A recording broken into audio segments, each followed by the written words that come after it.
Part 1 video பார்க்கறவங்க மறக்காம like subscribe பண்ணுங்க. Gandhi is father of the nation ரா. ரெண்டுமே விஜய் தானே. நான் விஜய் தான். விஜய் தான். தலை ஸ்ரீநிதி, ஸ்னேகா,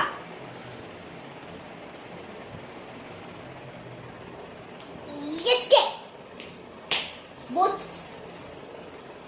ஏன்னா இவளுக்கு சிவகார்த்திகை வந்து எஸ்கே வந்து ஃபேவரட் ஹீரோ, த்ரிஷா வந்து ஃபேவரட் ஹீரோயின். சரி வா.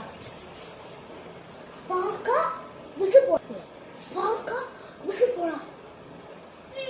உங்களுக்கு கரெக்டா நீங்களே விசில் கமெண்ட் போடு. எனக்கு ரெண்டுமே எனக்கு விஜய் தான் நினச்சாங்க. நீ உங்களுக்கு கரெக்டாக கமெண்ட்ல சொல்லுங்கள். பாய்.